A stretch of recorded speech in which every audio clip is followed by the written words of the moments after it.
Pangatlong pinagawa po sa akin, snake or yung wave. 1, 2, 3, 4, 1, 2, 3, 4. Ito yung kanilang test na parang aeroplano, yung landing. At super smooth po ang gusto nila. Ang gusto nila ay 1, 2, 3, 4. Dito ko maraming ulit. Kasi nangyayari sa akin, ganito po yung mga errors, oh. Pag angat mo ng ganon, biglang binigla mo, ulit na yun. Ulit na po yun.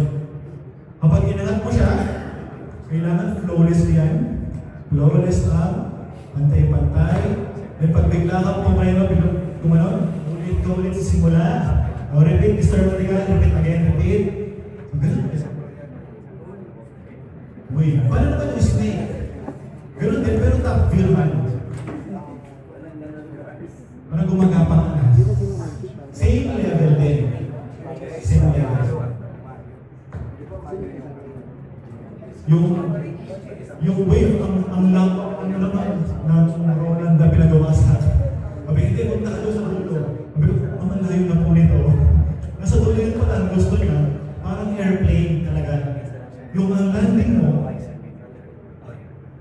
take off, tapos yung landing mo, manayad na banayad. So, meron pang isa dito na yung bago lang, hindi ko na sa slide pa ito, pero lang kasi naman yan. Yun yung wave or snake. So, pwede natin picturean lahat ng ito, and then tutulog natin mamaya naman yung hourglass. Yung hourglass.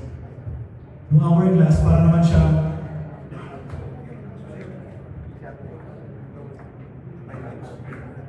so point 1, bababa ka sa point 2 na parang lumalanding na yung plano, yung treatment. Pagbaba mo sa point 2, magte-take off ka ulit sa point 3. Pas point. Tapos pag bababa mo ulit yun, doon ulit sa point 4. Hanggang sa pag-close, para siyang back style. Ang ini-aim ni Kaap dito kung paano ka mag-handle ng landing at ng take smoothly. So again may sudden movement, ayaw nila yun. Kapag inangat mo yan ganyan, parang yung sa Cebu namin noong January 18 na 19, yung kanilang na-perfect nila yung infinity. Perfect infinity. Kasi tuwag talaga, 5 lang kasi sila. Dalawang architects, isang GE, dalawang civil engineers. Ang mga take kasi yung mga kabataan. Ang hindi lang nila magunahan ay yung hourglass. Kasi kapag umangat sila, biglang nababago yung direction. Ganun din sa landing. Kasi ang purpose ni Capture, alam mo mag-take off at mag-landing ng super smooth, any direction. So parang din siya, create talaga ng hourglass. Hourglass.